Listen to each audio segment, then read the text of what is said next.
Hello, everyone, and welcome to Youngstown's Talk Channel.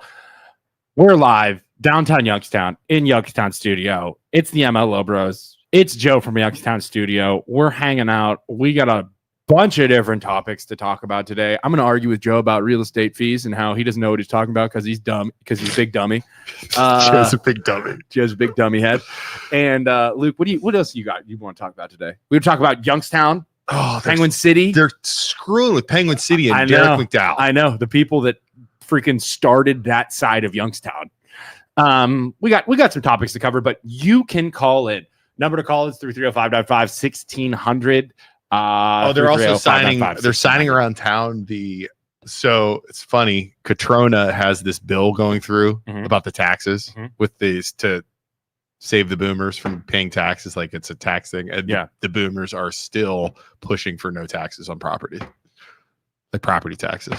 Wait, even though he's saying that, they're trying to do a Hail Mary now. Well, it's not a Hail Mary. He's been saying he's been working on it, but we'll talk about that too.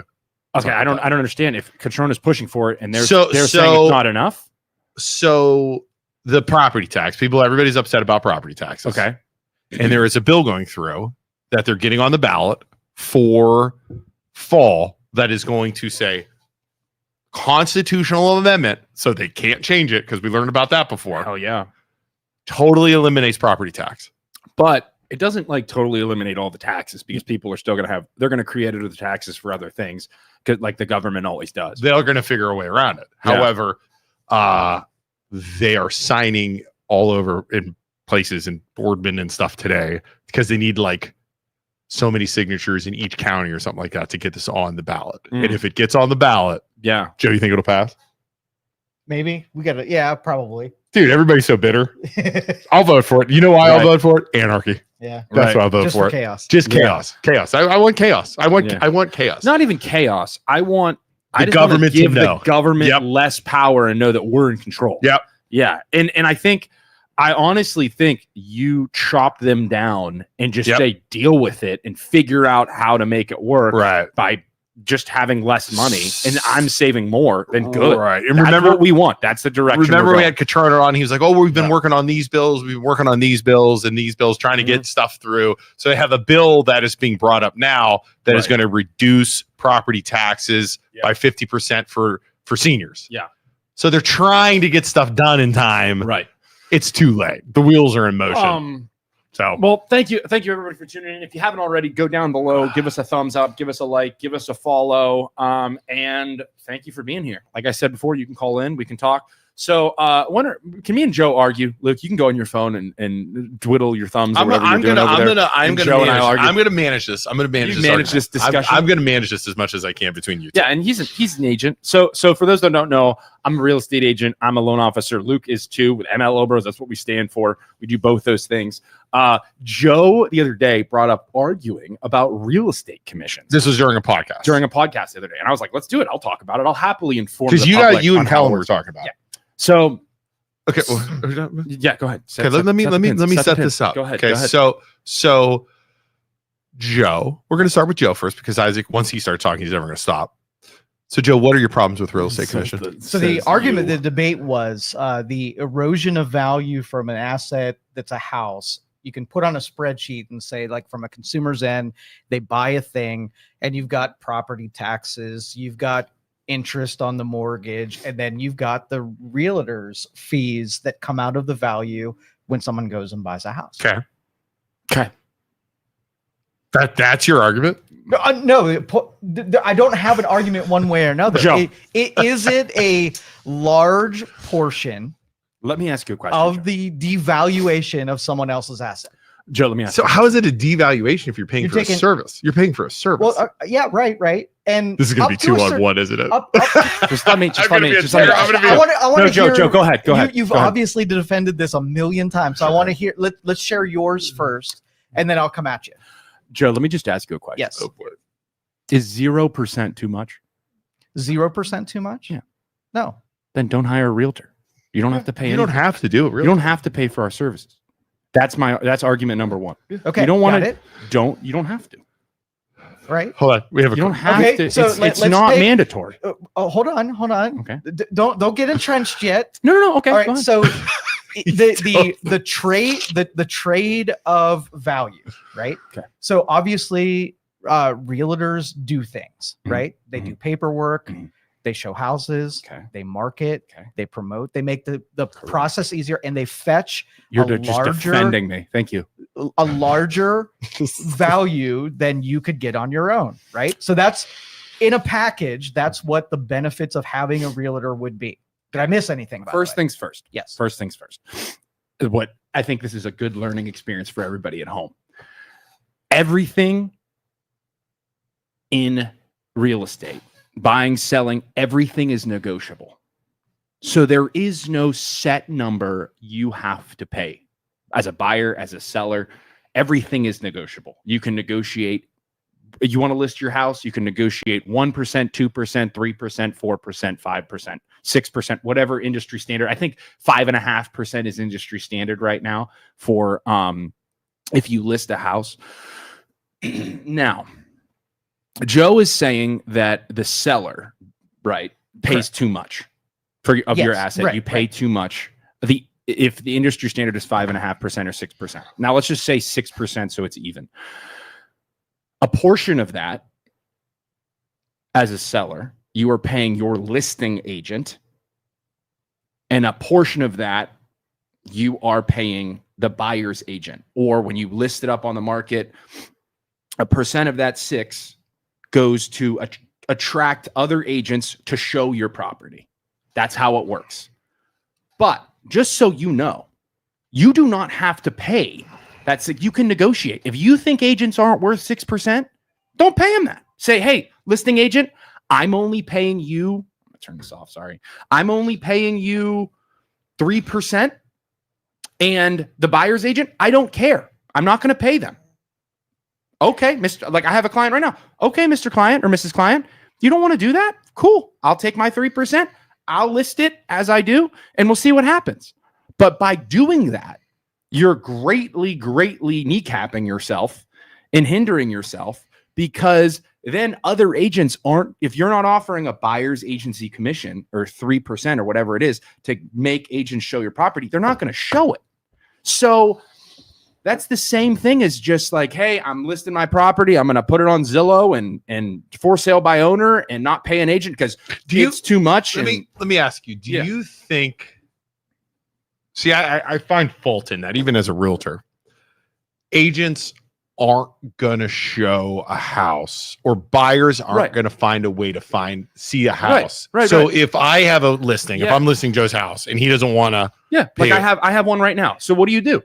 How do I make this property sell even though there's no buyer's agency commission and they're only paying me 3% or whatever we agreed upon, me and my client?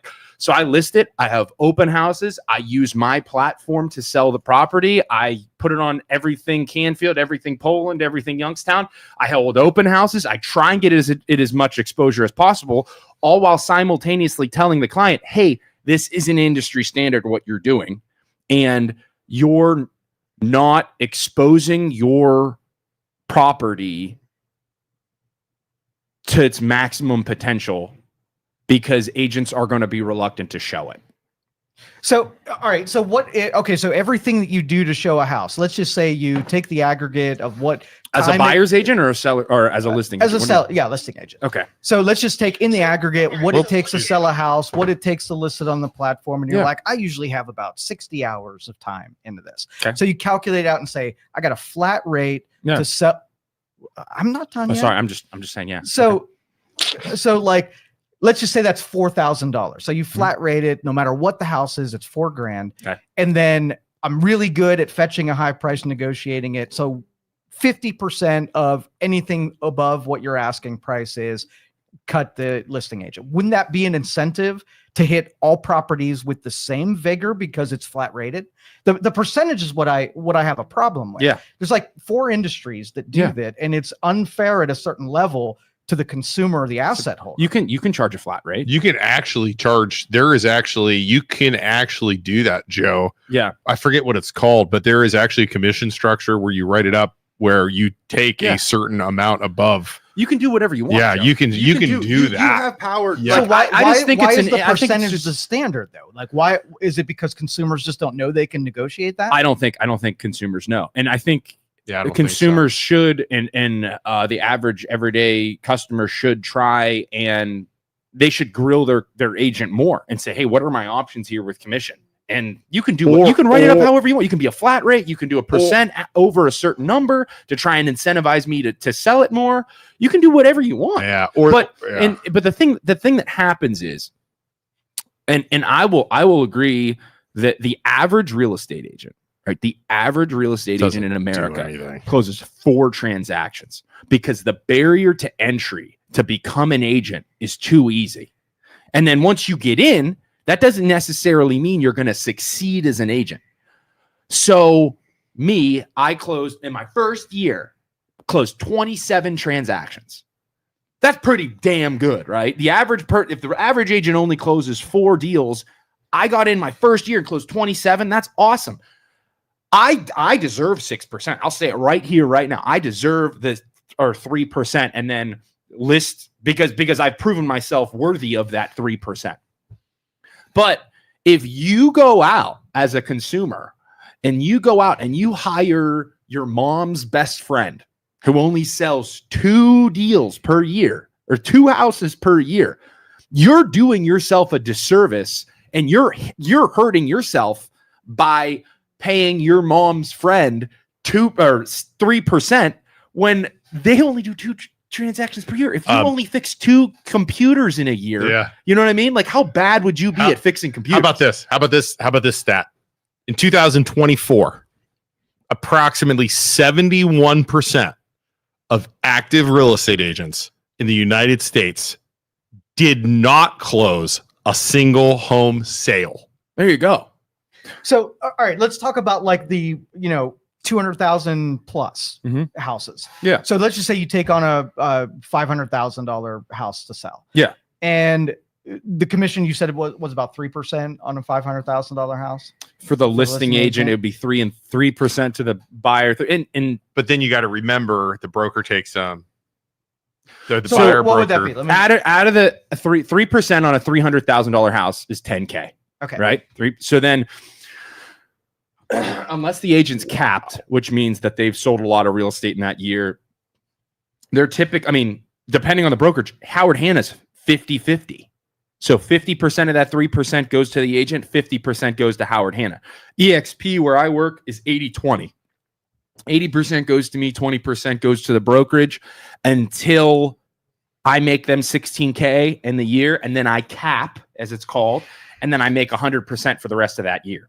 Howard Hanna, they offer other services to their agent, so they're 50-50. So they say, hey, we'll put the sign in the yard, we'll put the lockbox on the door for you, we'll handle some of your paperwork, we'll handle this and that, marketing. I don't know, I've never worked for Howard Hanna, but they're like, we deserve a bigger cut. So we take 50%. So the agent only gets $5K, Howard Hanna gets $5K. So that's how that works. When you divide, like, I look at the transaction and I think that it's probably similar with any other transaction, right? Okay. You're going through the same motions, you're doing the same showings and whatever. So when you get 10K on that house, and maybe what's the average amount of time that it takes you to sell an individual house? Yeah. So when you divide it out, like, what did you make per hour on the effort?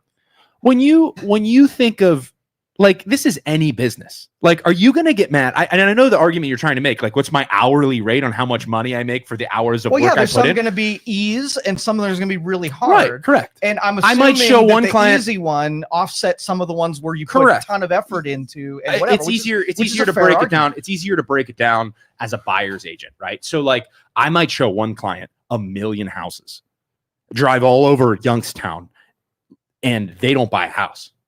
So I'm $0. Right. And then there's other clients who I show them one house and they're like, I love this. And I'm like, really? And they're like, yeah, I love this. Let's write an offer right now. Boom, go under contract. Boom, get paid my 3%. So there are some times where I spin my wheels and I don't get nothing. And then there are other times where it's easy, and then there's all the in between. Well, rather than having to average that down on the ones you didn't make, wouldn't it make more sense to flat rate it? And if you're an agent for someone, they're paying you for the services of what you do well, regardless. And it would almost tether it. Like I've seen people that want to go just, be a spectator in 1,000. It puts you on the hook to work for free. And then the ones that you sell, you got to take more than what I think is fair. I'm not charging a client. I don't want to do that. I don't want to charge a client if I'm not going to actually get them into a house. I'm not going to charge them $20 per showing or whatever. Yeah. I don't want to do that. Like, yes, that'd be great for me, but I don't want to do that. You already said that, we make too much money. You were trying to we make too much money. So I don't want to charge the client unless and services are rendered. Then I'll charge them because that's what we do. I have more facts that you guys are talking about. And I could do that if I wanted to, but I don't do that to my client because most of my clients are first time home buyers and I don't want to charge. You guys ready for facts? I show facts over here. Real estate commission. Average real estate commission in the United States in 2025 is currently 5.44% of the sales price. Hold on. And what the average per person is 5.4% or 5.5%.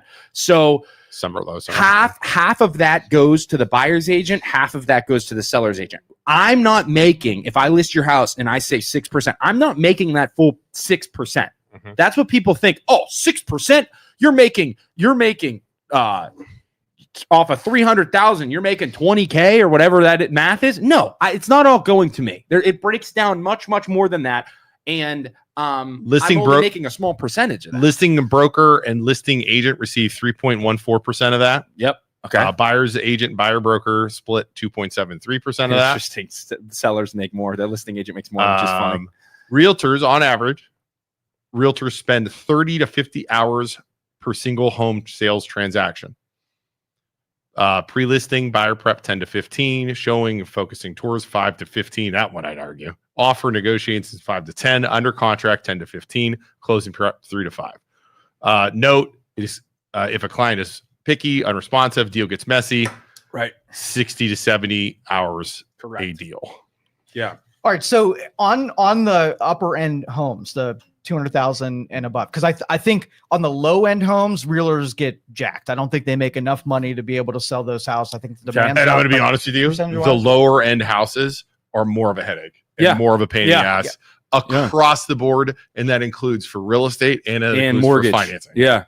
And I think the middle are about on average. I think the percentage works out, but on the higher end stuff, I think they get shanked. So on those, seller does for sure. For the asset owner. But so I would argue as an agent who experiences this every day, I would argue that the higher you go, the more those sellers are to negotiate. Hey, I'm not paying you 6%. That's what I was going to ask. Like, do they get creative knowing because they know this MFer is going to try and get 6% out of me. 100%. That's a huge chunk of change, especially once you get up to like 600, 700,000. They're like, I'm only paying you 4%. Yeah. And it's like, cool, bro. I'll take my 10K and be happy. 100%. Like, I'm fine if that's what you want to negotiate. But the higher you go up there, but you have to separate. Like we do a good job of separating ourselves as agents. Some people on a $200,000 house are like, I don't want to pay you 6%. Okay, cool. But I'm going to offer you something that no other agent offers you.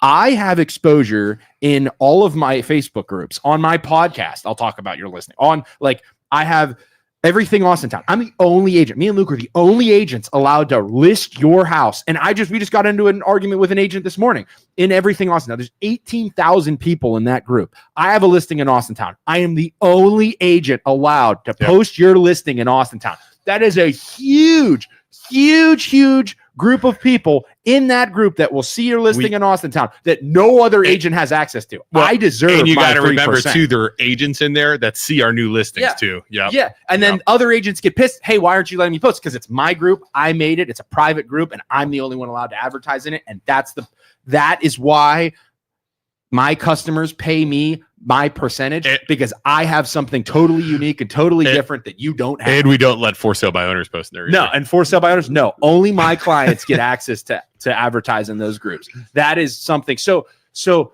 you shouldn't be asking, hey, why does every agent charge this? No, what is each individual agent doing to earn that commission? And if they aren't, selling a bunch of real estate and don't have a lot of experience, they don't deserve that 3%, and you should go find an agent that does deserve that 3%. And at the same time, like, you're like, Isaac, I don't want to pay you 3%. You don't deserve 3%. Cool. Go find, you can go on Facebook right now and say, hey, I want to pay an agent 1.5% to list my house. And I bet you could get some scrub that'll do it for you. I bet you could. All right. So let me switch industries, and I want to make sure that principle is, you can stay consistent on it. Okay. Attorneys. You get in a bad accident, you get hit by a drunk driver. Yeah. You hire an attorney, you get a settlement for $20 million. Yeah. The lawyer collects 33%, you collect 33%. Do you think that is fair, that someone who wasn't in the accident, wasn't part of that, is valued to get 33% of your settlement? I think 33% is a little bit more, but I think that if I'm going to pay that 33%, I'm going to go get the absolute best rock star goddamn attorney to represent me that is deserving of that 33%, so that I can get the absolute most amount of money possible. Should get the same amount that you, as the person that was in the accident, gets. I'm getting 66% and they're getting 33%. You're getting 33. They're getting 33, and there's one other split. Somebody else gets the other 33. I guess my question would be, do I sign the agreement agreeing to it? If the answer is yes, then that's what we get. Yeah. Same with real estate. But like 30, and the thing is, I don't know everything. Obviously, attorneys do a lot more than real estate agent, I would argue, but that's a huge percentage difference. Like, that's a huge, like, 6% is different than 33%, obviously, right? I mean, but if I have a rock star attorney representing me, then yeah, of course they deserve the money. And like, that's industry standard, right? He's at 33%, right? Yeah. Oh yeah. But I'm saying, and then, like, the other thing too is, like, if you just look at from the consumer standpoint, and you're looking at your check, where you suffered the thing, and the whole reason everybody's here is because of your suffering, and you look at an attorney that went through none of that, and got the same payday that you got, But you could look at it in other industries too, though. But if you didn't have, if you didn't have that attorney, you wouldn't anything. Succeed. You wouldn't even get your 33%. Right. Just like, but the value proposition is, if it were 10%, right? Do you think, and that's what I'm saying, like, from the consumer's end, we all know that the people that are then the professionals that are providing the service are entitled to something for their expertise, but the percentage is what I get a hang up on.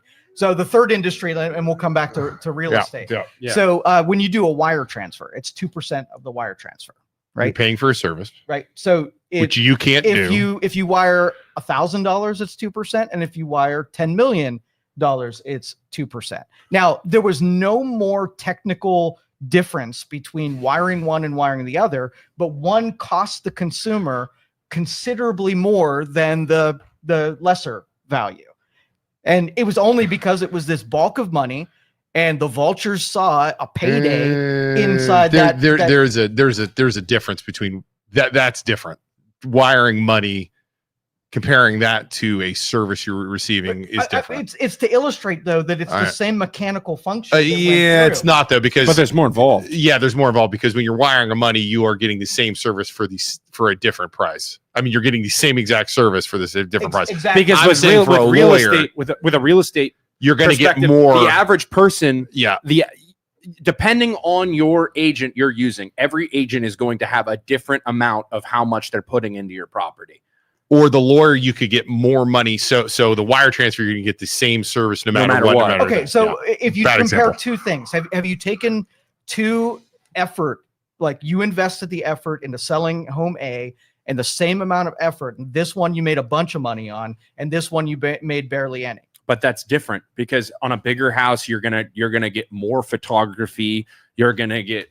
But I'm saying, has it ever been that you put the same amount of effort in on two houses and made two different rates? I'm sure. Yeah. Okay, so mechanically it was the same, but you did the same effort, same expenditure, same promotion, and you made more on one than the other. Some deals are easier. Some clients are easier to work with than others. Some houses are easier to sell than others because of location. Some places are just easier than others. We could break this down for everything, Joe. You can do that on anything. So is it easier to fix some computers than other computers? Yeah. Wait, let me do it this way. Is it fair if I go into Walgreens and buy a Kit Kat for $3? But then I go into Mark's and buy a Kit Kat for 50 cents. Is it fair or is it right that I paid more in those two places? You have streamers in here in your studio. You got to deal with me and Luke, and you charge me the same that you charge Justin Coffin to sit here in this chair. But I'm a pain in the goddamn ass. Luke's a pain in the ass. I'm destroying this place, right? But you charge us the same price. That's not fair to Justin. Justin deserves a lower price than us because he is easier to work with. Does that make sense? No, that doesn't make any sense at all. That's unfair to Justin. I demand that you charge Justin less right now. Justin, I hope you're watching. You're probably not watching because you don't like us. But you should force Joe because everything's negotiable. Isaac, what's up? Isaac! What's up? We're arguing. They're arguing. You know. But he's better than the average mailman. Yeah, he deserves more. He gets paid more. The point was that it's mechanically the same service, right? But at entirely different costs because you attach a percentage. So if attorney sells you an outcome, the hiring the people that go through documents, hiring expertise and whatever, mechanically you can add all that up and say what it costs that attorney to do business, right? Or you sell a house and you have 60 hours in, so you put in your total cost investment, and then your percentage it's not based on percentage, it's based on the effort that you put into the overall product. You can if you really wanted to, Joe, you could structure that way with your listing agent. Like, hey, listen, man, I only want to pay you. I'm selling this, or you're going to sell this $500,000 call. Kroger said I want to call in. Chad? No, it's 17. Oh, 17's on there. Here, let's take a call real fast. She's been on hold for a while. Well, hold on. Pause in the real estate talk. 17. Hey, I'm going on tour with the Golden Petition. Wait. Sorry, 17. What are you talking about? You know the petition that I'm trying to get people to sign to abolish property taxes. This is what I was talking about. Statewide issue. Yeah. So I'm going to be at Ron Verb Studio, iHeart Studio today from 3 to 7 in the parking lot. 3 to 7. So if you want to abolish property taxes, get that on the ballot. Wow. Just go through the parking lot from 3 to 7 during the show. That's across from the Wednesday. That's across from that's across from what's it called? Magic Tree. Yeah, the Magic Tree in Boardman. So you're going to be taking signatures. Boulevard. I was thinking you can go sign it 3 to 7. Do you want to abolish your taxes? 3 to 7 today. Yep, today. Sign a document. And then tomorrow, Wednesday, I'm going to be at Consign and Design in Poland Village from 3 to 6. I'm too scared to sign that document because if I sign that document, they'll call me a conservative forever.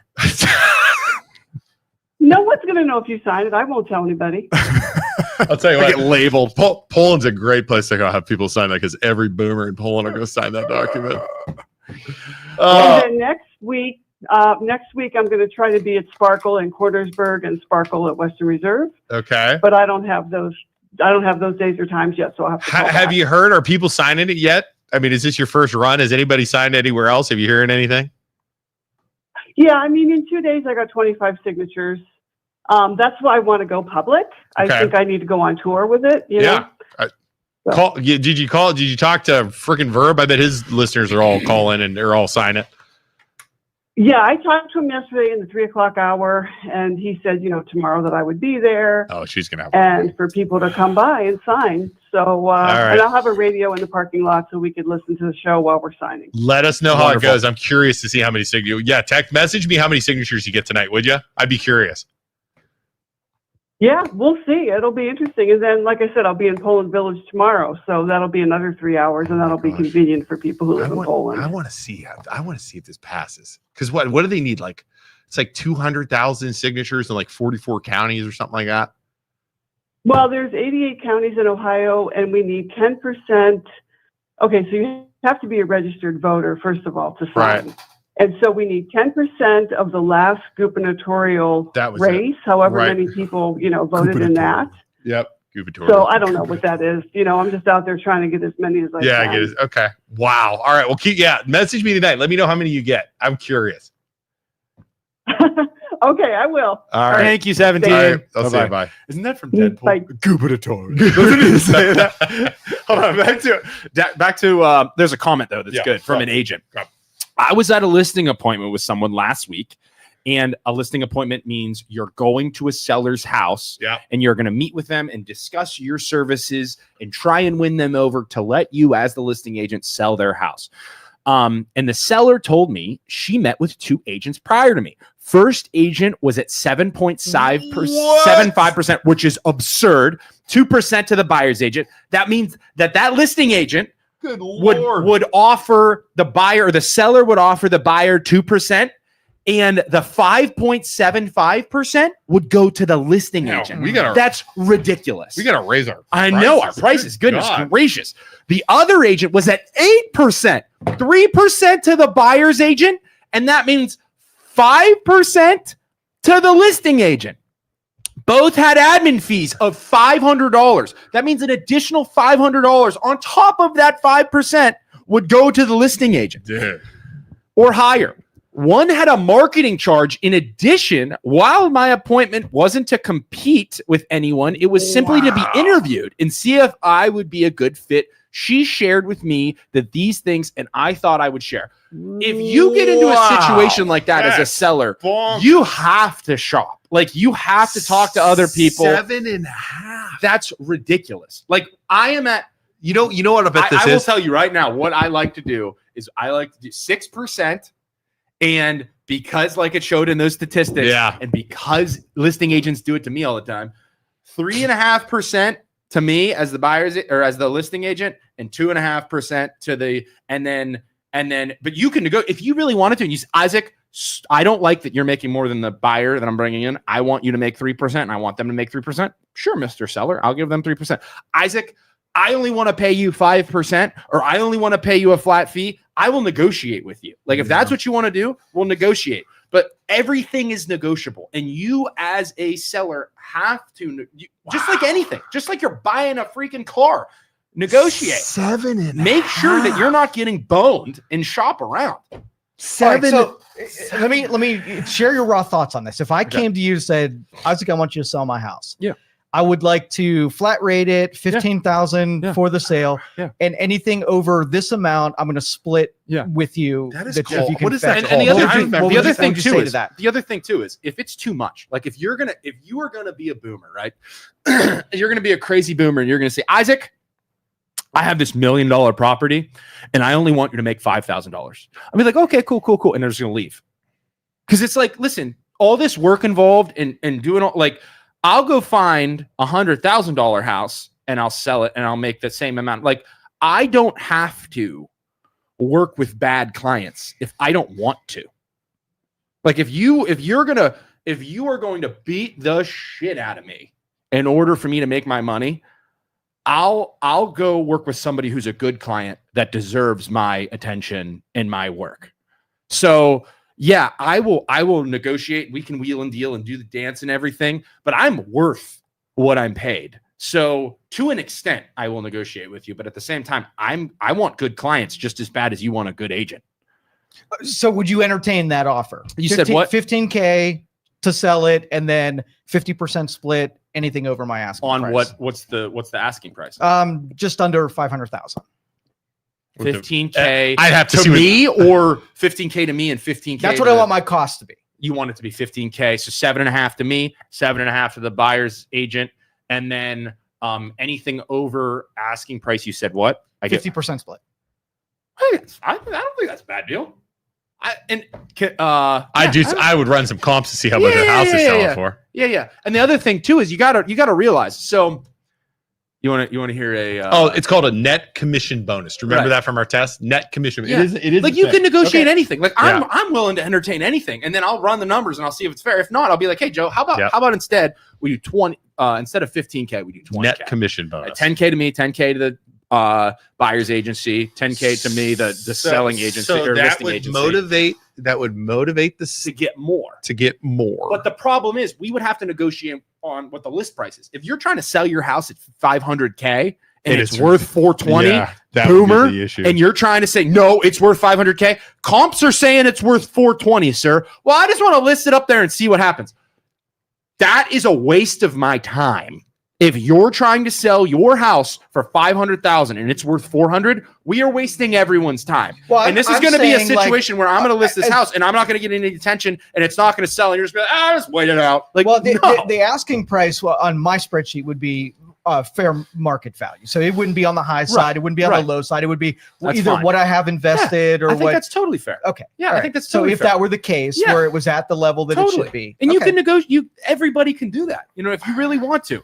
You just have to be careful to not get screwed. You have to, and as a real estate agent, you have to have tough conversation with sellers and it sucks because a lot of sellers think their house right now, especially because the market's starting to come down. I mean, I don't care what anybody says, it's starting to drop. And sellers are still thinking houses are going to sell in 3 days. They're not. They're taking a little bit longer. I mean, you still have your outliers out there where they go fast. Yeah. But like recently I sold a house where the person was like, I want to make 150. I'm not making below 150. And I literally had to tell them, look, your house is not going to sell for 150. Just not going to happen. It might sell for 140, might sell for 145. And you as an agent have to do that. If you don't, and you say, I'll list it for 150 and we'll see what happens, that's on you because you're letting your client walk all over you and you're letting them make a stupid decision and an uneducated decision. And like, that's your time. You're wasting. So then what I've been doing when you're going to customers like that, I'll say, look, what we're going to put in here though, and you're going to agree to this or else we're not doing it, is after a week or after 2 weeks, if we have no showings or no offers, we drop it $5,000. You agree to that after 2 weeks. Yeah. After 2 weeks, we drop another $5,000. That's usually the strategy, right? Is like, listen, I'll list it wherever you want. You want to go, Mr. Client, you want to list it at 500K and it's worth 400K. I'm showing you the comps. I'll do that. But if we will know immediately if it's overpriced, because we'll list it on the market in a week, we'll get 0 showings. And we'll get 1 showing. Read our customer's comment. We have a customer comment. I didn't read it yet, but I hope you did. So then, Mr. Client, if that's what you want to do and you want to list it over asking, we can do that. But every week we get 1 or 2 showings. We drop at 10K and we go from there. Because I've had this happen and I've had clients that are awesome, great clients. And I've tried to explain to them, they're like, no, I don't think that's right. I think it'll sell. I'm like, if you sign that paper and you say after so many weeks, he wanted to sell it at 325. And I said, dude, it's worth 300. And he's like, well, let's just see what happens. I'm like, we'll see what happens. But every 2 weeks we drop at 5K and did that. Soon as it hit 300K, it went under contract immediately. And I was like, I did tell you so. And he's like, you were totally right. But you just have to, you're looking for a good agent just as much as I'm looking for a good client. And sometimes you don't jive with them and it doesn't work out. And it's like, okay, we got to go separate ways. You got to find somebody else that's going to help you the way you want to be helped. But that ain't me, bro. That's not me. So sorry. Krista Mistovich, if you have a 500K house you strongly believe is desirable and you think will be an easy, quick sale, you do take the risk of paying 6% for something that doesn't take much work.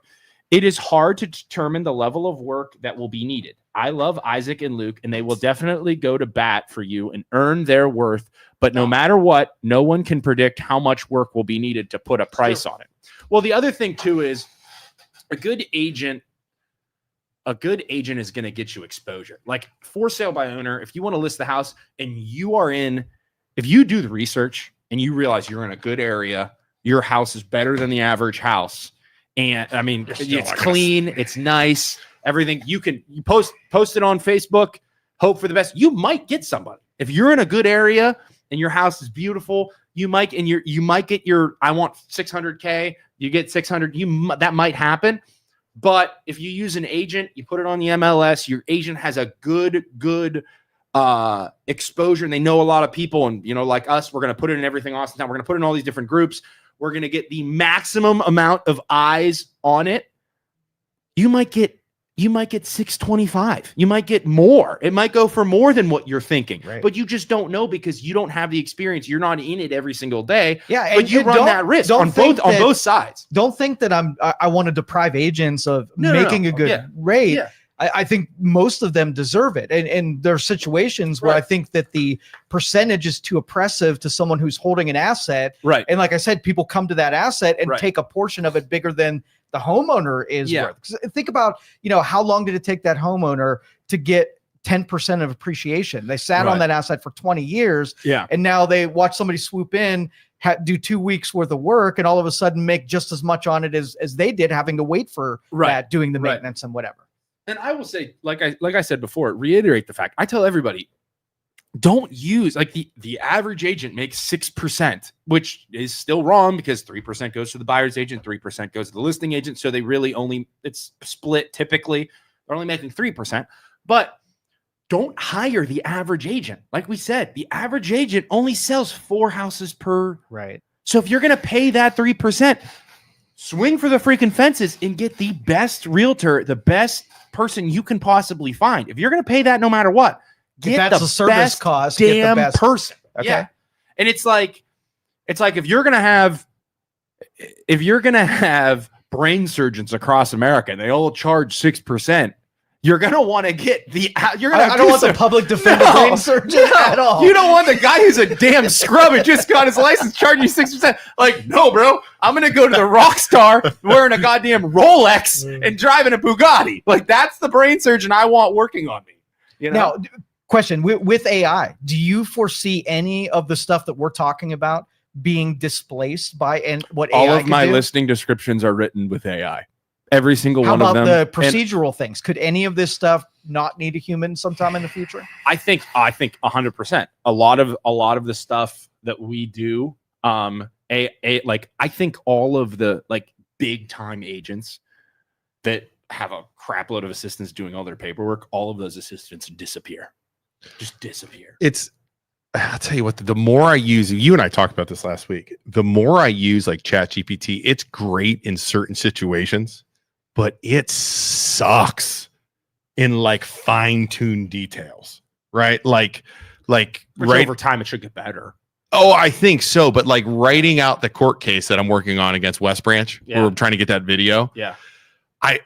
I'm writing it out on chat. I write it out, put it in ChatGPT and say, okay, ads, make me sound smarter. Yeah. It does it, but then it messes it up. Yeah. It won't quote a court case right. It won't do this right.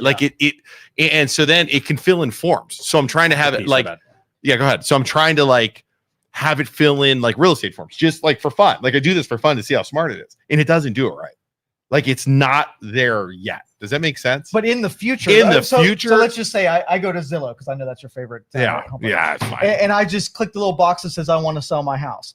And everything that would happen with a phone call to the realtor starts happening behind the scenes with Zillow. Lines up buyers. I would say it could probably do that eventually. Eventually. Yeah, eventually. I think that's what Zillow and Rocket Mortgage, I think that's what they want.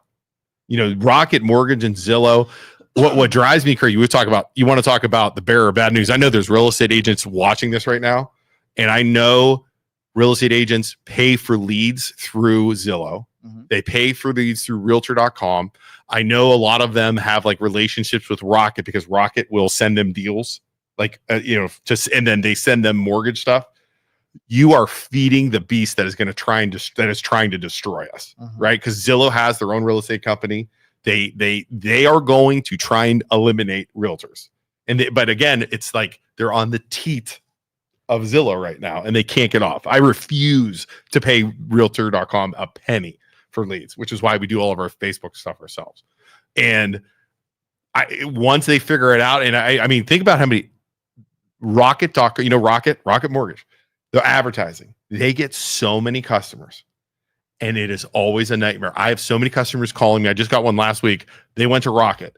The rate was 0.5% higher for a mortgage than at Rocket. These were almost $2,000 higher on a $150,000 house. And then they call me. I'm like, dude, you're getting ripped off. Get them a lower rate and everything. Rocket calls them. As soon as I pull their credit, Rocket calls them. Oh, yeah. Hey, man, we can get you lower now because they saw me pull their credit. These guys are trying to destroy. We're talking about Rocket and Zillow and how they're trying to destroy us. But AI, I think Zillow and Rocket will use AI eventually, and I think everybody will Right to try now, and get rid Joe, of it. the other thing too that's interesting is you think in the future AI will just be able to with mortgage, like we talk about this all the time. Are loan officers and our real estate agents going to be a thing of the past in the future in terms of like AI can do their jobs? As a loan officer and as a real estate agent, I see it more on the loan side because the loan side's more complicated.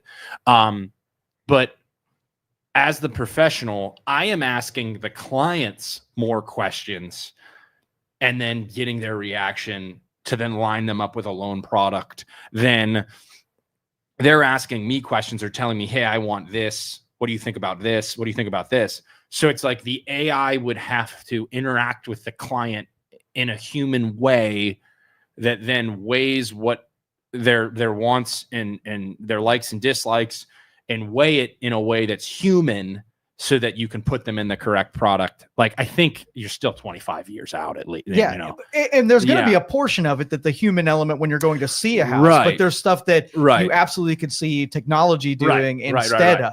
And as it gets easier, I mean, and as the price of houses and assets go up, over time, like 20 years ago, I think the real estate commission was higher than it is now. And it slowly is chipping its way down as agents compete. And it was like, I'll give you 4%. I'll give you 5%. So it is adjusting accordingly. Right. Well, the reason I brought the wire transfer is, back in the, early 2010s. Yeah. I used to have to send money via wire transfer at that percentage. And I always had to build the cost of the percentage in to what I was doing. So I found myself, I didn't want to lose so much money to transferring money around. Yeah. And so I had to bulk it up and change things. Then Bitcoin came along, and where instead of paying 2% for the transfer, it cost me $10, no matter if I was sending $100 or $1 million. Yeah. And so that it was a huge, it didn't take such a high chunk out of what things cost me to do, simply just to move money from one place to another. Yeah. Another thing I want to talk about too is as a buyer's agent, right? What does do you know how a buyer's agent gets paid? Like if I'm representing you and I want to go find a house, do you know how a buyer's agent gets paid?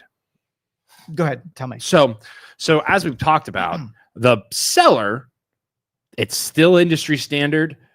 The seller, if I'm going to have a seller sell their house and use me to list it, 6%, 3% goes to me as the listing agent, and 3% goes to the buyer's agent. So what that means is, hey, Mr. Seller, you can do whatever you want, but I suggest you offer 3% buyer's agency commission to have buyer's agent show this property and get it under contract, and we sell it fast and efficiently. What that means is the buyer essentially doesn't have to pay his agent representing him. The seller's going to, because they want to sell their property. So it benefits you as a buyer to use an agent because you pay them practically nothing. But then when you go to sell your house, that's when you make it back up. So it benefits you to use an agent. Who has more effort, the selling agent or the buyer's agent? So I think it greatly depends on how many properties that buyer's agent has showed. I would say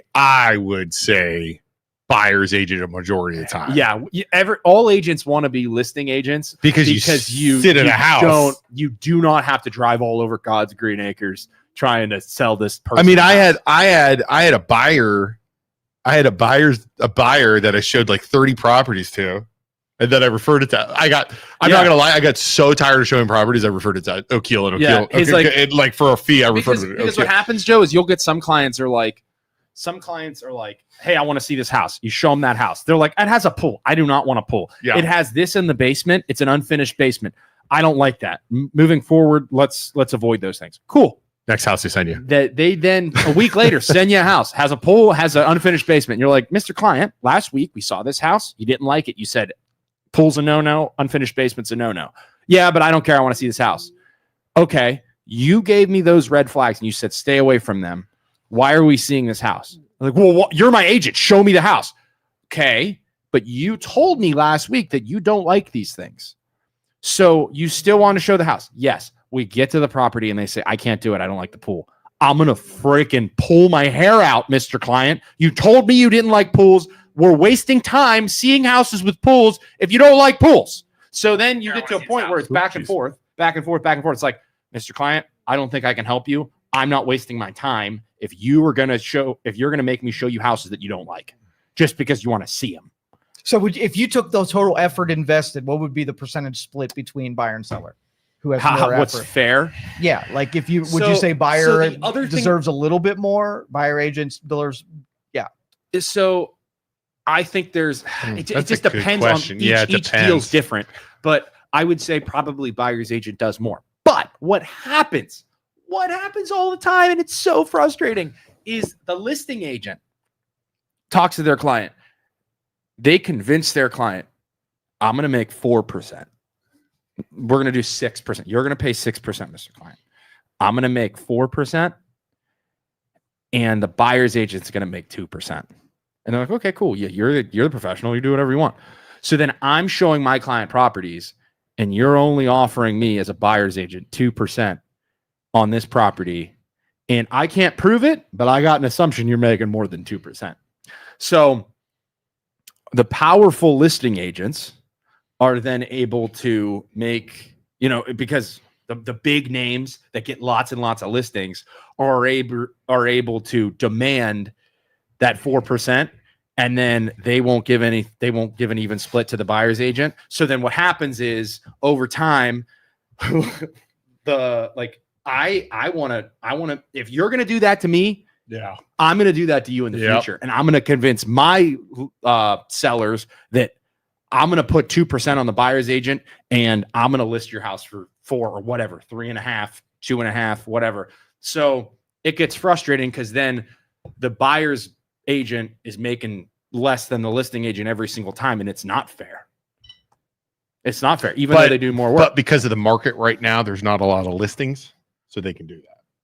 You know what I'm saying? It's supply and demand. Right. So because I'm a listing agent, there's not a ton of houses listed. Right. I can do it. And the buyer agent can be like, well, I have to show my house. There's not a lot of options. And the other fun thing is being a dual licensed professional, I'm able to take buyers. I pre-approve them. I make the commission for the loan. Yep. And then I also make the commission for doing the real estate. So I show them houses. Agents are like, I'm not making 2% for this buyer. I want to make more. So the buyer's agent can negotiate with the seller. Hey, Mr. Seller, I want to make 3% and you can take my offer. But some agents and some sellers are like, I'm only paying 2%. Buyer's agent has to show the property, has to put the offer in. I'm fine with making 2% because I'm going to make money off my client who I'm financing too. So like if it's a $300,000 house, I'm happy making that 2%, and I'm going to make the mortgage commission too. I'm totally happy. By the way, let me take this opportunity. Realtors, if you're at home right now, I know maybe you don't like us. Some realtors don't like us. Maybe you do. Nationwide Mortgage Bankers in Poland, Ohio. We do have a great program called NNB 360, where you can go get your real estate license and become a loan officer with us. License. You can go get your mortgage. Your mortgage license and become a loan officer with us at Nationwide Mortgage Bankers. And there's 2 programs. You can be a full-time loan officer realtor, or you can work with a personal loan officer at our branch where they help you out, do the stuff for you. Give me a call, 330-651-7081. How to do? Was that good? Ed says, wish me luck, guys. Leaving a job I've had for 18 years to start a new path. Ed, I will say I am proud of you in taking a leap of faith and believing in yourself. What are you going to be, Ed? Ed, what are you going to be? I am proud of you. And everybody's going to be a bunch of haters and say, why are you doing that? That's really risky. That's scary. If you believe in yourself and you want to go get it, Ed, you go get it. Is Isaac's camera moving? Is it automatic? Is Justin moving that? Or is not Justin? It was moving. He can move it back there. Oh, he was moving BJ, because you kind of move around a little bit. Both you guys do. BJ was moving the camera. Wait. Just go to I lost you. Let's go to a little bit more. Look. Keep going. A little bit more. A little bit. He's yelling a little bit more. I hate you guys so bad. Go ahead, BJ. Move it over. See what happens. Go ahead, BJ. Move it over. I saw it move out of like the corner of my eye. There he goes. Ready for Isaac to be an asshole? It's like when you're like, hey, you're in your car and you're like, hey, BJ, come here. And then you drive away a little bit. You put the window down and then, hey, BJ, come here. And then he gets to the window and you just roll it back up and drive away. Why do you guys got to be that way? Why? Why? Question: I'll try and remain. Have you had? I can't see because your head's so big. Stacy said, "I bought my house through Jim Rich. I don't know. I've never worked with Jim Rich, but we all know how his career ended. Wow, it was amazing deal. No down payment and $2,000 cash credit from the seller to buy. How did his? So you got $2,000 in seller assistance. So they're paying for your closing costs. No down payment. Maybe you had like a zero down payment product. What did he do? Sentenced to 1 year of home confinement. For what? I don't know. He did something. He did something bad. Pleaded guilty. Oh, guilty of federal bank fraud charge. Nice. Jim Rich, huh? Have you had a transaction that the buyer had to pay you the commission? I have never had that happen. Did she say? But wow, it was an amazing deal. No down payment and $2,000 cash credit from the seller. Right. And then he went to federal judge sentenced Rich to 1 day of imprisonment and 12 months of home confinement. Guess what he was doing? Investigators say in 2012, Rich illegally provided a $5,500 down payment for a woman so she could obtain a $138,000 house. He was giving down payments. He was giving them down payments. Maybe you were the reason he went to jail. He must have done it for more than one person. Because that was after. So after, okay, I know. So this is 2012 is when this happened. So 2008, the market crashed. And there was something called the American Dream. It was a down payment assistance program. You went through the federal government, and sellers could donate your down payment. Yeah. Okay. So if I have equity in my house, I could use that to donate a down payment. Yeah. And it was basically me giving you the down payment as a seller, which is now illegal, right? Yeah. You can do seller concession, you can't do down payment. They made that illegal after 2008 because it was inflating property value. So you'd buy $100,000 house and say, oh no, it's 115. I give you the 15,000 extra. So they made that illegal. So he must have kept doing it. Jesus. Makes sense. So yeah, they made that totally. It was called the American Dream or something like that. It was through the government. And basically what these banks did is they created a dummy company, a 501c3. Yeah, and donated it. And the sellers would donate to this company the down payment. Yeah. And then the company would donate it back. Oh, dude, it was freaking Wild West back then. It was freaking nuts. The FBI came to my house. No, she defaulted. I did not. Okay. I bought in 2010. Joanna, what, 9%'s a little high. 9% for any idea what equity rates will drop? That's a little high right now, I would say. 9% is probably a little. It depends. Interest rates all depend on credit score, loan to value, debt to income. There's a lot of variables, and especially when you're talking about a home equity line of credit, that is going to depend everything on your credit score and how you use your house as an investment property. Right? There's a whole bunch of stuff. Sorry, this is getting into like a mortgage and real estate talk, right. So, which we never do, by the way. So, yeah, lots and lots of variables when it comes to interest rates, and that's why loan officers, especially on Facebook, we're not allowed to quote rates. Yeah. So plenty of variables, and you just cannot. But home equities are based on prime rate. So what's prime? Oh, it's a home equity line. She's of credit. talking about, yeah. I don't think for home equity line of credit, I don't think that's bad. Hold on. Well, it depends. Because home equity lines of credit are going to be a little higher. So okay, so prime rate right now is 7.5. So what'll happen is banks will take your house and look at what your loan to value is, and then based on prime, they will adjust up based on your credit score, based on your loan to value, right? Yeah. So if let's say you're at 60% loan to value, your credit score is 800, you'll probably get prime, which would be 7.5 for home equity. Say you go up to 70 or 80%, it'll go up a quarter, and so on and so forth. The bad credit score drops it down, and then you're 8-9% somewhere in there. So that's normally how this goes.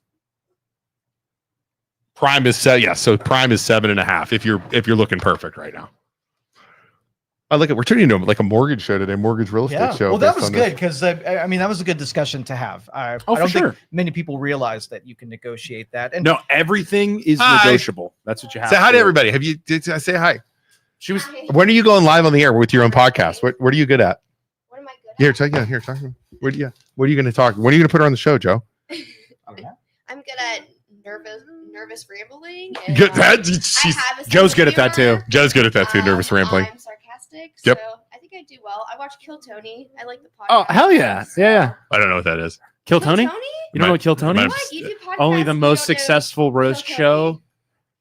You know, Oh, so you know the wait, guy. Yeah, No, yeah. You know the guy on the roast of Tom Brady. Yeah, I know who the he guy is. that went up with the big belt buckle. Yeah, I know who he And is. he made. Yes. He called, I know Kill he- Tony. He Yes, called. never mind. He called Tom Brady's boots gay. Yes, And Tom yes. Brady's like, "I'll shove them up your ass." Yes, Yeah. I know who that is. Yeah. Okay, never mind. I do know who that is. Yeah. Okay, But he has a roast show in. we gotta get you. We gotta get you going on podcast. We need more people.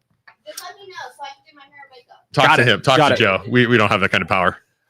7.5%. Okay, that sucks. That- I need that to really join the doesn't Amish suck, though, community honestly. or something where they just share hordes of cash.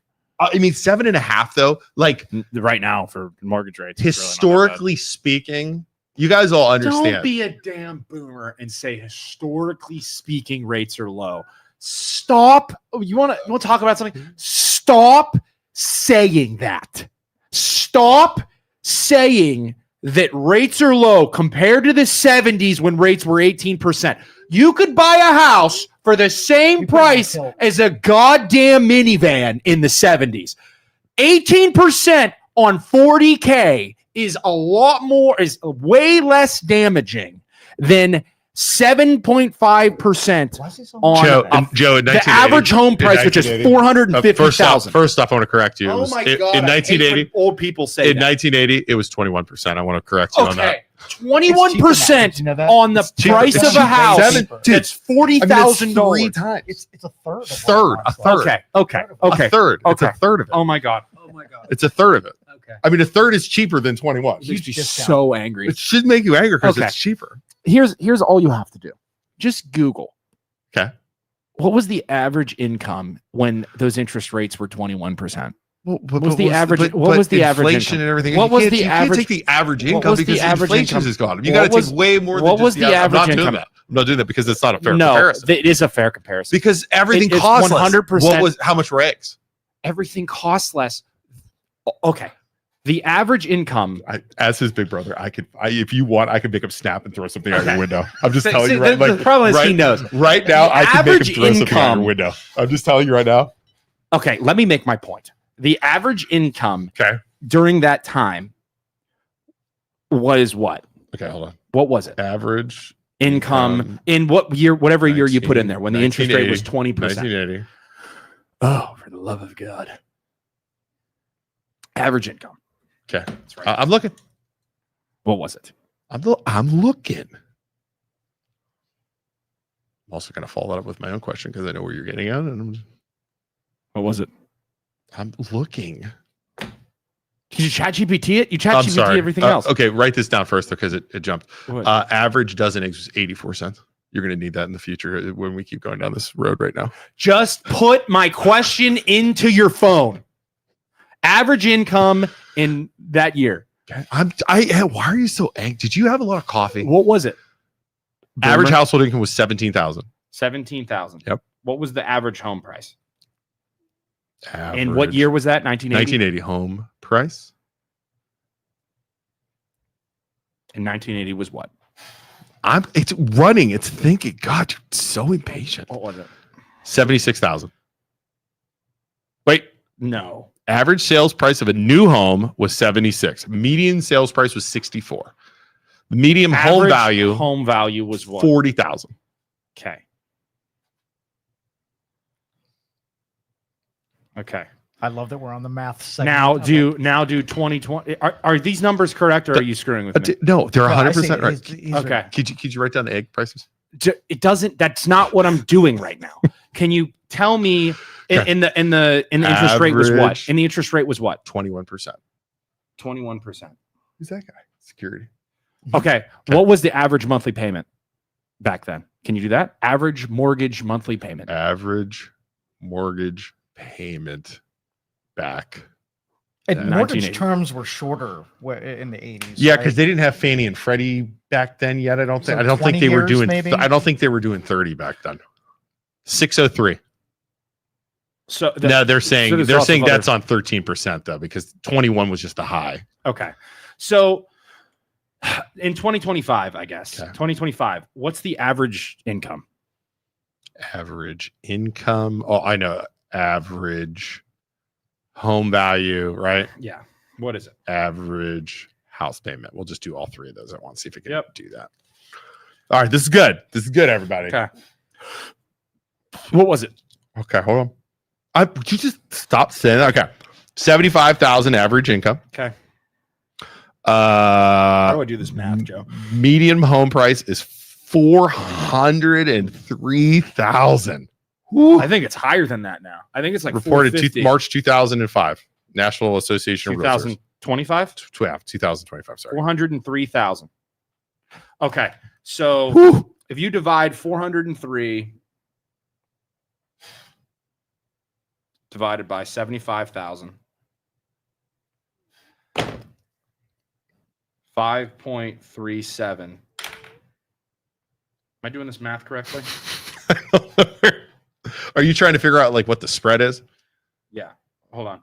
400 or 40. I think you divide. 40, no, I'm doing this right. Wouldn't you divide? Okay.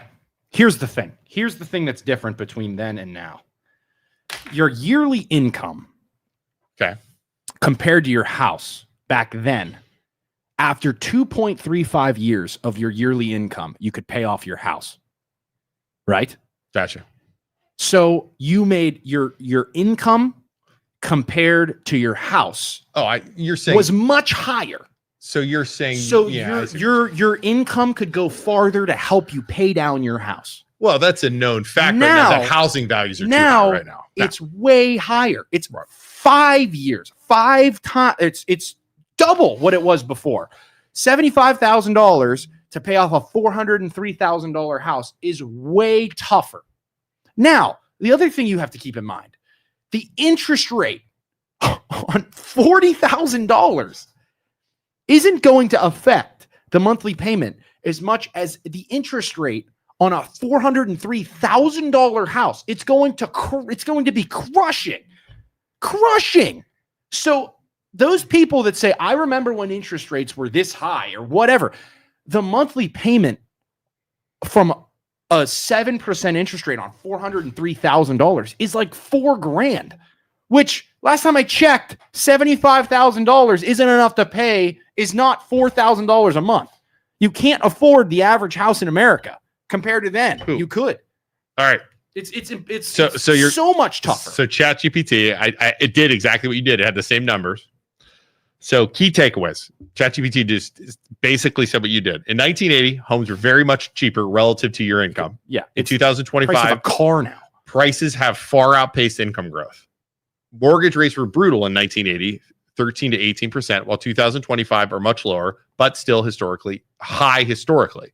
Monthly burden. Despite higher rates in 1980, monthly payments were lower in absolute terms. But as a percent of income, both eras hover in around the 35 to 40% range, signaling ongoing affordability struggles. That's what you're basically saying. So the net result, 1980, high interest rate, cheap homes. 2025, lower interest rates, very expensive homes.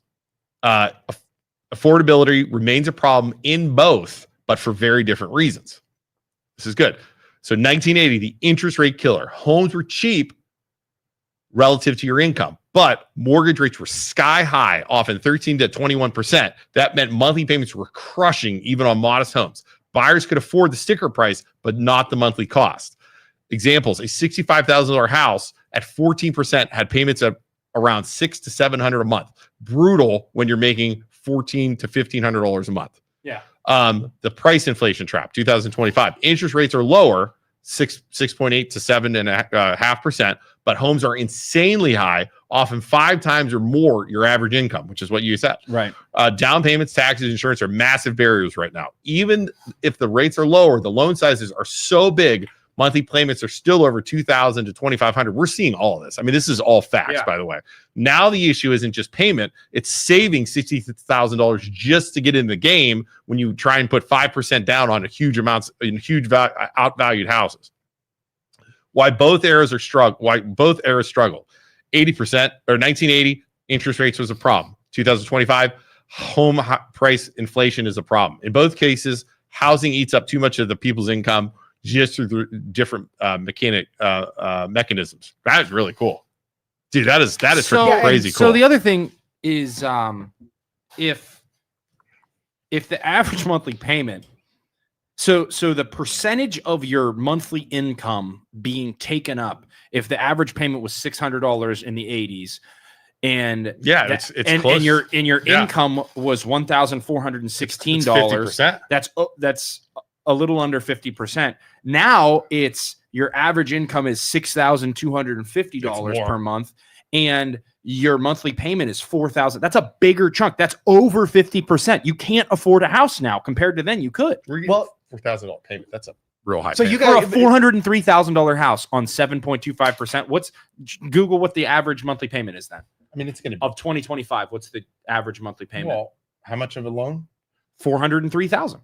403,000 at 7 point whatever the average is right now. At 7, that's 268, and then I'd say $100 taxes and insurance. I'd say, and then I think it's more than $100 for insurance. For insurance, I mean, I'd say you're looking at probably $3,000, 3,000. So 50%. So 50%. It's more than it was even at $3,000. So sorry, Joe. Go ahead. What do you got? It's monthly on a monthly basis with your mortgage. It is harder to afford a house now than it is back then. Stop. The boomers and the older folks who say, I remember in the 80s when it was 18%. Stop. Just stop making the argument that your life, it was harder for you to buy a house than it is now. That is not true. That's the Statistically, you're wrong. So here's the thing. You guys are both right in this. Yeah. So you're looking at it from an affordability on the consumer standpoint, which is relative to the cost or what they make versus the cost. Yeah. And you're talking about the cost of capital, which is it's a lower cost per capita. ChatGPT just said we're both right. You're both right. That's what ChatGPT said. No, I'm not arguing with you. I'm arguing with the annoying people online who always say that. It makes me so You're mad. arguing with the dads that you take into the houses is what you're doing. It makes me so mad. Well, the other thing that drives me crazy about real estate. Here's one more thing that drives me crazy about old dads in real estate. Can't buy a house. The dog and a dance. Stacy, don't. No, it's dong and a dance. Don't you ever change that. Listen, I understand. I understand that dog and a realtors dance have this reputation. Can't buy a house with a dog and a dance. I get that. And like, my thing to you is you got to look for a good one. You got to get a good one. I became an agent because I want to change that. I want to do good by clients. I want to be honest with them, fix mistakes if I make them, not screw people over. That's my objective. Okay. But these thinking boomers that I help their first time home buyer kids buy a house, right? And we go through these houses and we're like seeing all these houses and the market's wrong. It's not great. But they're like, this is wrong with the house. This is wrong with the house. This is wrong with the house. It's not worth that. Sir, it is worth that. This is what the comps show. This is what it's worth. It's not worth that. It's not. It's just not. Like, I don't care what your numbers show. It's not worth that. Cool. Then they turn around and go sell their house that they don't owe anything on. And they're like, it's worth $500K. Sir, no, it's not. The comps say it's worth $400. I don't care. I did this, and this. It's worth $500K. No, it's not. So, like, you nitpick the living crap out of the houses that your kids see, and then on the same breath, you don't do the same thing to your own house because you've lived in it and you think it's perfect. It's just human nature, and it drives me crazy when people do that. It happens in every industry. Oh my God, yours is pristine, and the one you're buying has got just because you lived in it and you think it's perfect. And it's like, dude, come on, man. You like this isn't your opinion. This is statistics. Like, it's not worth $500K, and that house is worth $200K that your kid's buying because that's supply and demand. Like, I don't know what to tell you. Drives me crazy. Insane. We went longer than 37 minutes on the. You definitely did. We definitely did. What else do we have? Youngstown. What happened in Youngstown? Blood pressure is now subsiding. I mean, we actually have questions about mortgages and stuff. Like, I never do mortgage stuff because I don't think anybody cares. I do want to cover it. Mortgage terms were shorter. What is the best way to pay off a mortgage quickly, low rate, long run? All right. So first off, Joe, do you ever hear about doing biweekly payments? Yeah. You know that's a scam, right? Is it really? Yeah, like you like if you're not principal, like if you're not taking a so like some companies will say, like, you'll get these mailers that say, hey, pay our company and we will set up a bi-weekly payment, and we'll collect it for you and pay your bank.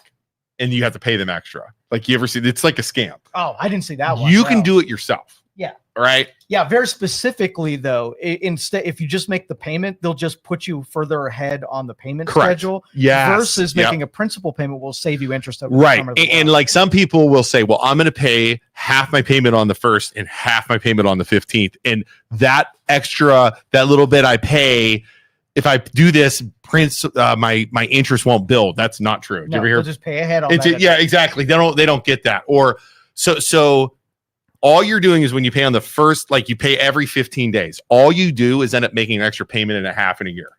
Right. People don't understand that. My suggestion to anybody that wants to pay your loan off early, take your loan payment, divide it by 12, whatever it is, divide it by 12. Set up an auto pay, call your bank to do it, go online and do it. Take whatever it is. So take your auto payment or take your payment, divide by 12, whatever that number is, pay that extra. Like Joe said, put it towards principal and set it up so it goes towards principal a year. That will be one extra payment a year. That will take a 30-year loan and turn it into a 22-year loan, which is insane. Yeah. One extra payment a year, 22-year loan. Doesn't matter. You can do it all at once. You could do it split up. You could do it whatever, but that's all you have to do. And think about the amount of money you save. Want to do it even more? 2 extra payments will take it from a 22 to like an 18. That's freaking bonkers. Yeah. And if you got to check your documentation, because a lot of prepayments or paying ahead, they'll penalize, you'll save the interest, but they'll penalize you in the same, what they would have made in interest. They want to make sure that contract satisfies by the interest revenue and the principal revenue. Most of the time on mortgages, they don't do that. Like the prepayment stuff, that's all mostly illegal now. The prepayment penalties, that kind of, like, home equities and those types of loans have those. Mortgages 99% of the time don't have prepayment. It can't penalize you. They're getting into the mortgage stuff. There's stuff called like QM loans that the government, this is all fallout from the mortgage crash. You can't have those anymore unless you're doing some weird loan. So there you go. How about that? I am so dumb when it comes to stuff, but like mortgage stuff, Isaac was I'm like freaking. This is very good. Like he's been in it so long that he just knows everything. It's really Really weird. does. Like Maggie will be like, you don't remember to brush your teeth sometimes, but you know everything about mortgages. It's really weird. It's like Everybody's got their thing. He's been doing the puzzle so long that he knows all the pieces. Yeah, it's very strange. And like, well, doing it for so long and like all the changes have happened. Like how hard was that test when you took that test? It's very hard. The mortgage test is very hard. Much harder than the real estate. I started in 2004. And the real estate agents will hate that I'm saying. Yeah, that, you started in 2004. There's been so many changes. Yeah, that I've adjusted with the changes. New people coming in. It's I couldn't imagine. It's a lot. It's much harder to go from real estate agent to loan officer than it is loan officer to real estate agent. Well, Brittany, the new loan officer, Yeah. she just took that test and she passed, and she's awesome, and she's going to do really good. But my God, I can't believe she passed. Very hard. Very hard. What else? I really don't. Did we go fully down on explaining the Penguin City massacre down here? So because people are still pissed off about this. This is not going. So do you know more? So there's a lot next to Penguin City. Yeah. So if you go between Youngstown Flea and Penguin City, there's a grass lot. It's not very big, but it's a grass lot. Okay. And several times the two of them made an offer on that property so they could use it as parking. So they have officially made offers to the city that they wanted to purchase city-owned property to use for parking, and they never heard back. They never took because the city doesn't communicate, right? And so now the city floats this idea to put an event space, which would directly compete with both Derrick and also Penguin City. That they're going to put a small building. I don't know if you read, it's like 80 by 50, so it's not even a really big building, but they're going to have like garage doors and have an event space where community can come down and have graduation parties and stuff like that. Instead of going to Penguin City. Instead of going over. Or rent out Derrick's place that he rents out. Yeah. And prevent more parking for which Penguin City and Derrick both need. Willing to pay for it and everything. So. And by the way, Derrick running against Tito Brown. Mm-hmm. Right? Mm-hmm. So is this and Penguin City has been very outspoken against Tito Brown. Mm-hmm. Oh, 100% it's against them. 100%. And did you hear who they're going to lease it against? Did you hear this one? No. You didn't hear? Mm-mm. Rumor has it, and this is a rumor, It is the guy that owns you probably know who it is, the Struthers Cigar Bar.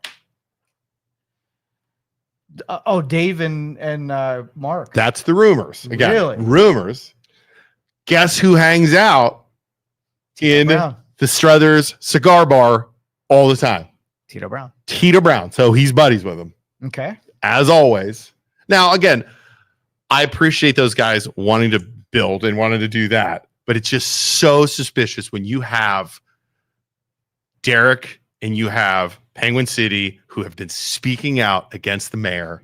You have an election time and they're going to just try and screw it to him right now. Yeah. Do you know what I mean? It's typical. Yeah. It's typical. You know what I mean? Typical. Have you heard the name Trina involved in this at all? Yeah, I did. Somebody, yeah. Okay, so she was running the kitchen incubator up here. So she's been working with the city to help, restaurant entrepreneurs get started and learn how to commercial kitchens work and whatever. I love her. I love her food. I think she's really great for the city, but she's getting, I believe she's going to do operations for her catering company out of there through this deal. Okay, so maybe the rumor I heard was wrong. Again, it was wrong. Well, I don't know either. I'm hearing just the same. Yeah. So I hope she doesn't get wrapped up in this because she's actually a really good person. But man, I don't want anybody getting dragged through the mud on this. But like, we got to talk to Spacia. We need to talk to Penguin City. She'll come on here. Yeah. I actually invited her on, but they have a zoning meeting today at 9 about that. Or she said she was going to call in or come on because we got to get her on to talk. Yeah.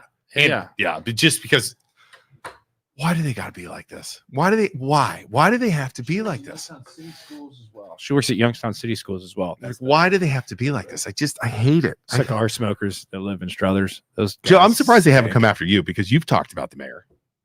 They ever screw with you yet? No, not really. They kind of left me alone. Yeah, for now.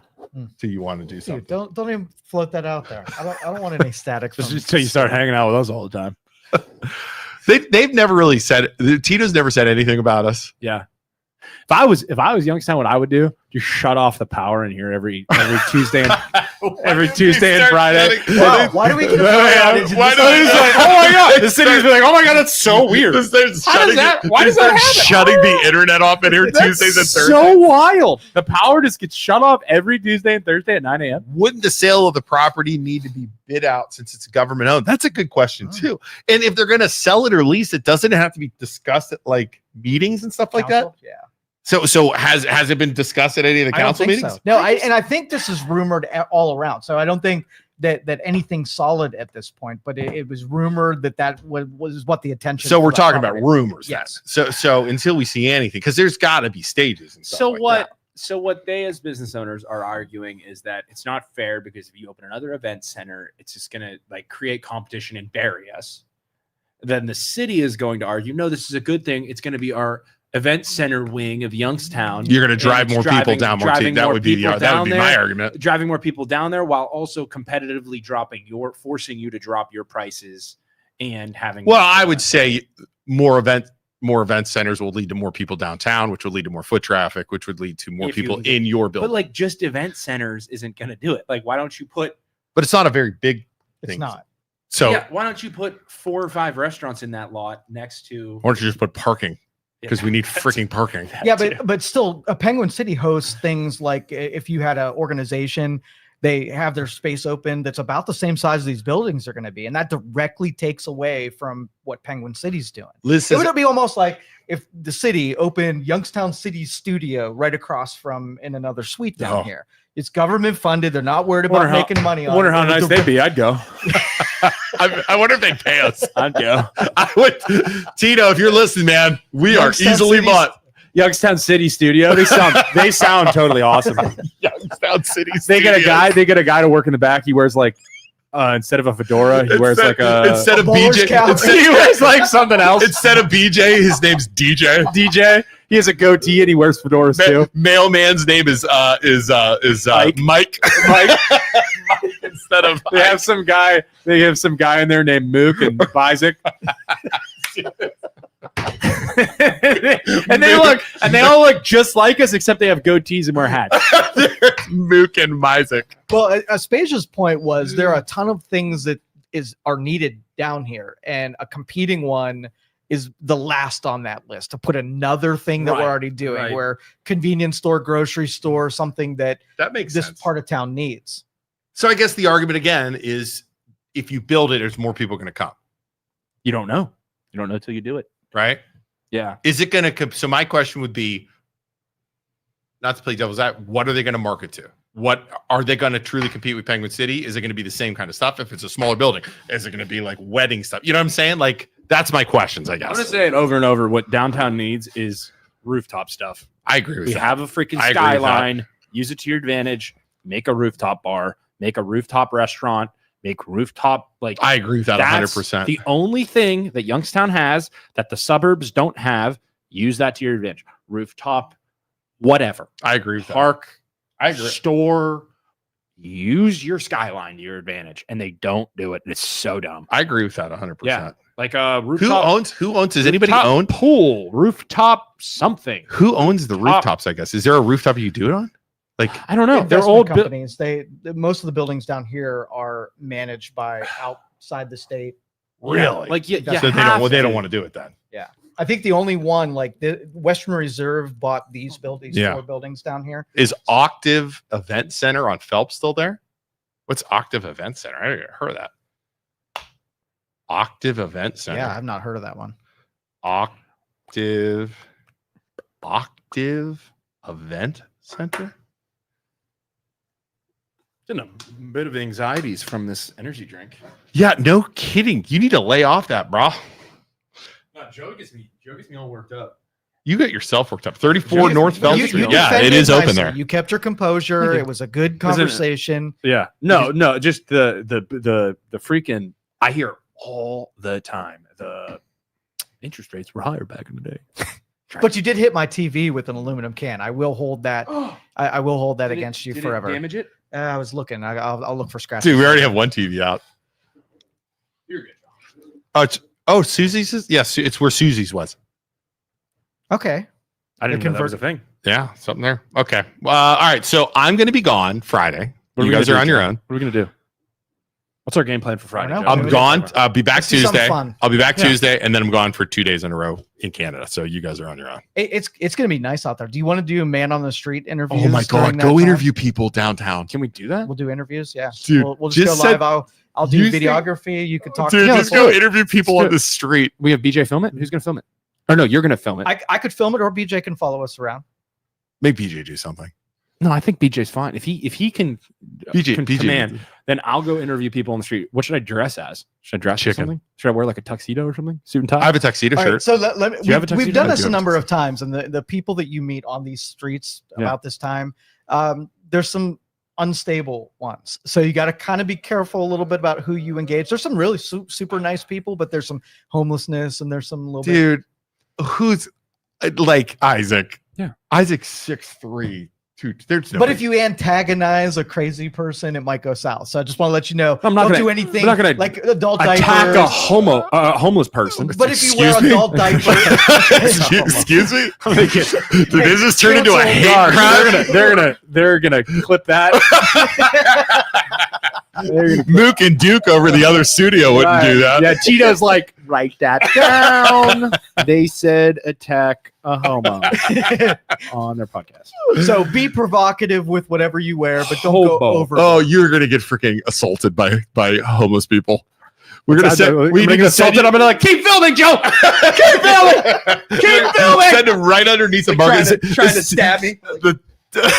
Underneath Tent City under Market Street Bridge. Is that still there? No, they took that down. Keep filming, Joe. Yeah, no MAGA hats, nothing that will charge people. I got accosted out here by a lady. A homeless person? She wasn't homeless, but she was not all there. You were wearing a MAGA hat. I was not wearing a MAGA hat. Why'd you get accosted? So I thought she was on the phone. I walk out these doors and I thought someone was like just on the phone being loud. And here she like just started yelling at me. Oh, right here. These are homeless. That guy's talking to himself. See that? He's talking to himself. Is he? He's totally talking to himself.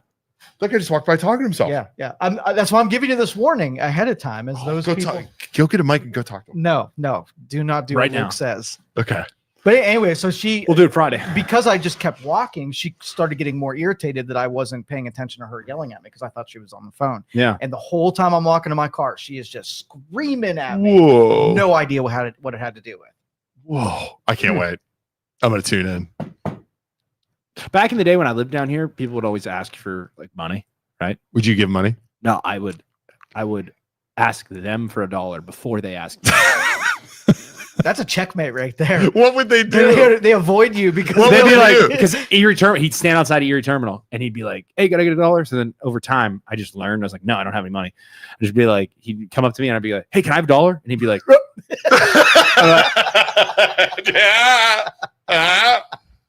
and he'd be like, and just turn around. All right, everybody at home, we are realtors and loan officers, as we discussed today. If you need us to help you buy, sell, finance a house, you could message us on Facebook, call us.